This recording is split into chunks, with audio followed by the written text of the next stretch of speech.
ஒரு வீட்டில் 2 பசங்க இருந்தாங்கங்க. மூத்தவன் வந்து படிப்பில் பட்டு சுட்டி 500க்கு சராசரியாக 490 எடுத்துருவான். 2வது பையன் படிப்பில் அவ்வளோ ஒன்றும் திறமை இல்லைங்க. கஷ்டப்பட்டு படிப்பான், ஆனாலும் 300 350 தாண்டினதே கிடையாதுங்க. அப்பா வந்து 2வது பையனை திட்டிக்கிட்டே இருப்பார். ஒன்றுக்கும் உதவ மாட்டான், மண்டையில் புத்தியே இல்லை அப்படி சொல்லிக்கிட்டே இருப்பாருங்க.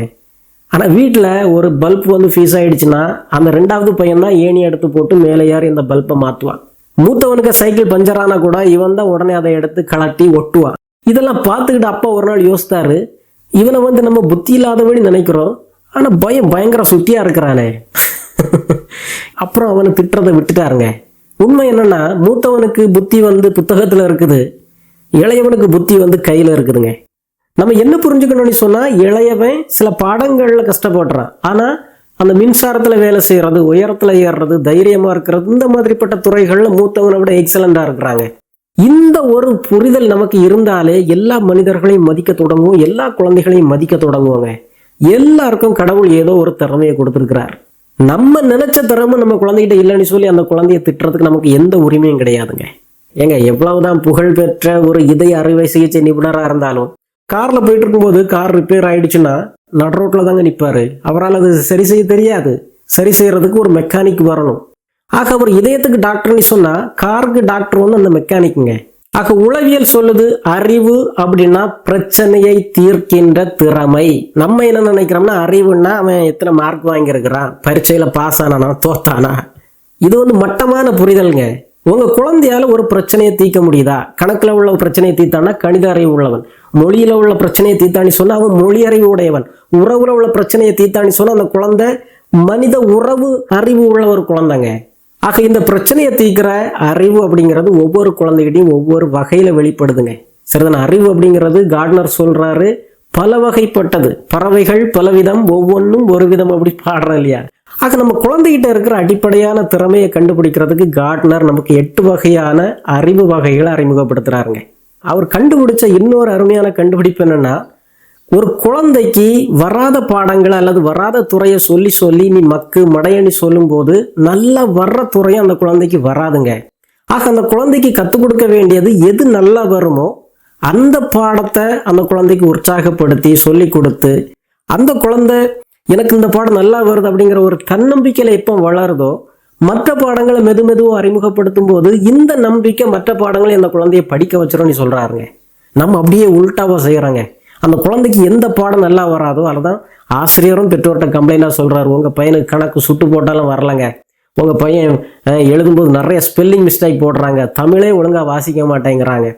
இந்த மாதிரி எது வரமாட்டேங்குது அதை தான் சொல்லி சொல்லி அந்த குழந்தைகளை மட்டம் தட்டிடுறாங்க. ஒரு உளவியலாளர்கிட்ட ஒரு அம்மா மகனை கூட்டிகிட்டு வந்தாங்களாம். வந்து சொன்னாங்களாம், ஒன்றும் படிக்க மாட்டேங்கிறாங்க, ஒன்றும் மண்டையில் ஏற மாட்டேங்குது, மக்கா இருக்கிறான், எல்லா பாடங்களையும் தோத்துக்கிட்டு வர்றான். அவர் கேட்டாராம், மொழி பாடங்கள் எப்படி? அதுலேயும் 0 தாங்க.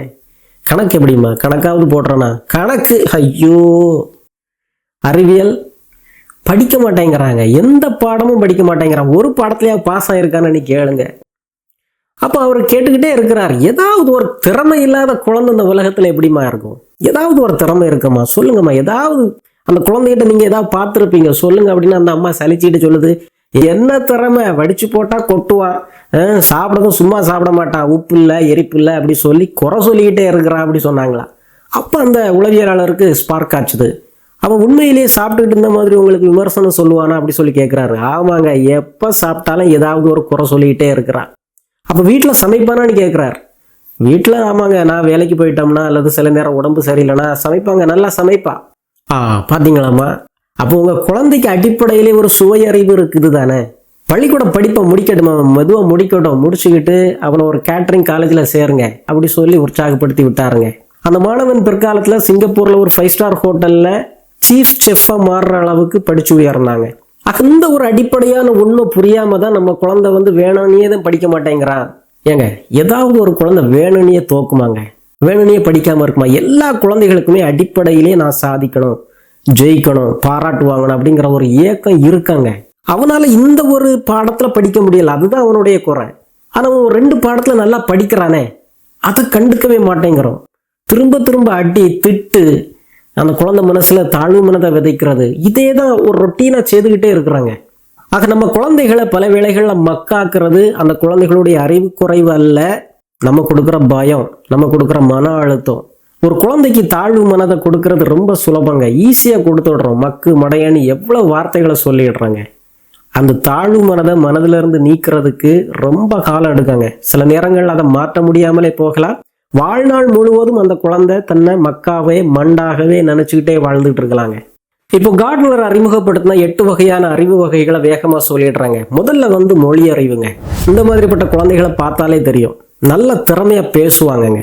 அதே போல் எழுதவும் செய்வாங்க. கதை எழுதுவாங்க, கட்டுரை எழுதுவாங்க, கவிதை எழுதுவாங்க, நல்ல கதை சொல்லுவாங்க. இந்த குழந்தைகள்லாம் சின்ன வயதில் சீக்கிரமாகவே பேச தொடங்கியிருப்பாங்கங்க. பள்ளிக்கூடத்தில் நடந்தது, வெளியே நடந்ததை உங்கள்கிட்ட அவ்வளவு சுவையாக விவரிச்சுக்கிட்டு இருப்பாங்கங்க. இந்த குழந்தைகள் வருங்காலத்தில் நல்ல பட்டிமன்ற பேச்சாளரா, மேடை பேச்சாளரா, அரசியல் பேச்சாளரா மாறுறதுக்கான வாய்ப்புகள் அதிகங்க. ரெண்டாவது பார்த்தீங்கன்னா கணித அறிவு, தர்க்க அறிவுங்க. எண், எழுத்து, தர்க்கம், லாஜிக்கா சில விஷயங்களை புரிஞ்சுக்கிறது, இதெல்லாம் அந்த குழந்தைகளுக்கு இயல்பிலே இருந்துன்னு சொன்னால் அந்த குழந்தைகள் பிற்காலத்தில் நல்ல ஒரு இன்ஜினியராக, நல்ல ஒரு சயின்டிஸ்டாக வர்றதுக்கான வாய்ப்புகள் அதிகங்க. மூணாவது பார்த்தீங்கன்னா இசை அறிவுங்க. அந்த குழந்தைகளை பார்த்தாலே தெரியும், சின்ன வயசுலேயே பாட்டு பாடிக்கிட்டே இருப்பாங்க. டிவியில் ஒரு பாட்டை கேட்ட உடனே அதை அப்படியே திரும்ப பாட அவங்களால முடியும். சும்மா இருந்தால் வீட்டில் இருக்கிற சின்ன சின்ன டப்பாக்கள், பாத்திரங்களை எடுத்து வச்சு தாளம் போட்டுக்கிட்டே இருப்பாங்க. இந்த மாதிரிப்பட்ட மாணவர்கள் தான் பிற்காலத்தில் அனிருத் போல அல்லது ஏஆர் ரஹ்மான் போல வர்ற திறமையான இசைக்கலைஞர்கள்ங்க. நாலாவது பார்த்தீங்கன்னா உடல் இயக்க அறிவுங்க. உடலை வச்சு சாதிக்கிறது, ஜிம்னாஸ்டிக், ஓட்டம், நடனம். ஒரு ஆய்வு சொல்லுது, உலகத்திலே அதிகமாக சம்பளம் வாங்குறவங்க வெளிநாடுகளில் கால்பந்து வீரர்கள், நம்ம நாடுகளில் நடிகர்கள்ங்க. ஆக தங்களது உடல் அசைவுகள், இயக்கத்தை வச்சே, ஆற்றலை வச்சே புகழ் பெற ஆற்றல் இந்த குழந்தைகளுக்கு இருக்குதுங்க. சோர்வு இல்லாமல் ஒரு 2 மணி நேரம் 3 மணி நேரம் விளையாடுறாங்க. அவ்வளவு ஆற்றல் அவனுடைய உடல்ல இருக்குது. ஆனால் அதை நம்ம தட்டி கொடுத்து உற்சாகப்படுத்தி வளர்த்தெடுக்க மாட்டேங்கிறோம். அஞ்சாவது பார்த்தீங்கன்னா இட அறிவு அல்லது காட்சி அறிவுங்க. ஒரு பொருளை பார்த்த உடனே, ஒரு வீட்டை பார்த்தோம்னா அந்த குழந்தைக்கு அதை 3D டைமென்ஷன் அப்படியே வரைகிறதுக்குள்ள திறமை இருக்குதுன்னு சொன்னால், ஒரு காலி இடத்துல ஒரு வீட்டை கற்பனை பண்ணி இப்படி ஒரு வீடு இதில் இருந்தால் நல்லா இருக்கும் அப்படி சொல்லி அவனால் காட்சிப்படுத்த முடியுதுன்னு சொன்னால் அந்த குழந்தைக்கு இருக்கிறது காட்சி அறிவுங்க, இட அறிவு. அந்த குழந்தை பிற்காலத்தில் ஒரு பெரிய ஆர்டிஸ்டா, பெரிய டிசைனரா, ஆர்கிடெக்டா மாறலாங்க. அடுத்ததை பார்த்தீங்கன்னா மனித உறவு அறிவுங்க. பாடங்களை புரிந்து கொள்றது ஒரு அறிவுனா, மனிதர்களை புரிந்து கொள்றது ஒரு அறிவுங்க. அவங்க வருத்தத்தில் இருக்கிறாங்களா, கோபத்தில் இருக்கிறாங்களா, சந்தோஷமா இருக்கிறாங்களா அப்படிங்கிறத புரிஞ்சுக்கிட்டு அதுக்கேற்றவாறு நடக்கிறதுக்குள்ள ஒரு அறிவுங்க. இந்த குழந்தைகளை பள்ளிக்கூடத்தில் பார்த்தாலே தெரியுங்க, வகுப்பறையில் ஏதாவது ஒரு பிரச்சனைனா போய் சமாளிப்பான். அந்த குழந்தைகளை ஒருங்கிணைச்சு ஒரு விளையாட்டு போட்டிக்கோ அல்லது ஒரு கலை போட்டிக்கோ தயார் பண்ணுவான். எல்லார்ட்டையும் சகஜமாக பேசுவோம். இது அந்த குழந்தைக்கு இயல்பிலே ஒரு தலைமை பண்பு இருக்குது, பிறரை புரிந்து கொள்ற ஒரு திறமை இருக்குது அப்படிங்கிறதுனுடைய அடையாளங்க. இந்த மாதிரிப்பட்ட குழந்தைகள் வருங்காலத்தில் ஒரு உளவியலாளராக வரலாம். கொஞ்சம் தைரியமான குழந்தையா இருந்ததுன்னா ஒரு அரசியல் தலைவராக வரலாம், ஒரு சமூக போராளியாக வரலாம், ஒரு வக்கீலாக வரலாம். இந்த மாதிரி நிறைய வாய்ப்புகள் இருக்குதுங்க. ஏழாவது பார்த்தீங்கன்னா தன்னறிவுங்க, சுய அறிவுன்னு சொல்கிறோம். ஆழ்ந்த சிந்தனை, ஆழ்ந்த பக்தி, ஆழ்ந்த அமைதி, நல்ல நல்ல தத்துவங்களை பேசுகிற ஒரு திறமை உங்கள் குழந்தைகளுக்கு இருந்ததுன்னு சொன்னால் பிற்காலத்தில் அவன் ஒரு பெரிய தத்துவ ஞானியா, ஒரு ஆன்மீகவாதியா, ஆழ்ந்து சிந்தித்து பல நல்ல கருத்துக்களை எழுதுகிற நல்ல எழுத்தாளனா, நல்ல ஒரு உளவியலாளராக மாறுறதுக்கான வாய்ப்புகள் அதிகங்க. எட்டாவது பார்த்தீங்கன்னா இயற்கை அறிவுங்க. இந்த மாதிரிப்பட்ட குழந்தைகள் அருவியை பார்த்து, ஆறை பார்த்து, மரங்களை பார்த்து, செடியை பார்த்து, பறவைகளை பார்த்து, விலங்குகளை பார்த்து ஆச்சரியப்படுவாங்க. அந்த குழந்தைகள் அவற்றை ஆராய்ச்சி பண்ணுறதுக்கு ஆசைப்படுவாங்கங்க. பறவைகள், விலங்குகள் அந்த குழந்தைகளுக்கு பெரிய ஒரு ஆர்வத்தை கொடுக்குது. அப்படி சொன்னால் அந்த குழந்தைகள் பிற்காலத்தில் ஒரு மருத்துவர் ஆகிறதுக்கு, ஒரு பெரிய விவசாயியாக மாறுறதுக்கு, ஒரு கடல் ஆராய்ச்சியாளராக மாறுறதுக்கு, வான ஆராய்ச்சியாளராக மாறுறதுக்கு ஏகப்பட்ட வாய்ப்புகள் இருக்குதுங்க. ஆக உங்கள் குழந்தைகளை எக்காரணம் கொண்டு மற்ற குழந்தைகளோட ஒப்பிடாதுங்க. உங்கள் குழந்தைய புரிஞ்சுக்கிறதுக்கு முயற்சி பண்ணுங்க. அந்த குழந்தைய உற்று பாருங்க. இயற்கையாக கடவுள் அவனுக்கு கொடுத்த அடிப்படையான திறமை என்ன அப்படிங்கிறத கண்டுபிடிச்சு அதை அந்த குழந்தைக்கு எடுத்து சொல்லுங்க. பல குழந்தைகளுக்கு இருக்கிற ஒரு பயம் என்னன்னா, என்னால் படிக்க முடியுமா, என்ன மேற்படிப்பு எடுக்கணும், என்ன ஒரு வேலைக்கு போக போகிறேன், இந்த மாதிரி எந்த தெளிவும் இல்லாமல் இருக்கிறதுனால தான் படிப்பில் ஆர்வம் இல்லாமல் இருக்கிறாங்கங்க. ஆக உன்னுடைய திறமை இதாண்டா, உன்னுடைய துறை இதுதான், நீ இதில் தான் திறமையாக இருக்கிற அப்படி சொல்லி அதை கண்டுபிடிச்சு கொடுத்துட்டீங்கன்னா அந்த குழந்தைக்கு எதிர்காலம் பிரகாசம் ஆயிடுதுங்க. ஓகே, என்னுடைய மேற்படிப்பு இந்த துறை தான், இந்த மாதிரிப்பட்ட வேலைகளில் சேர்ந்து நான் மகிழ்ச்சியாக உற்சாகமாக பணி செய்வேன் அப்படிங்கிற ஒரு நம்பிக்கை அந்த குழந்தை பெற்றுக்கோங்க. ஆக இந்த வீடியோ உங்களுக்கு பயனுள்ளதாக இருந்திருக்குன்னு நினைக்கிறேன். இன்னையிலிருந்து உங்கள் குழந்தைய நீங்கள் பார்க்குற பார்வை மாறணும். மீண்டும் ஒரு நல்ல வீடியோவில் விரைவில் சந்திப்போம். நன்றி.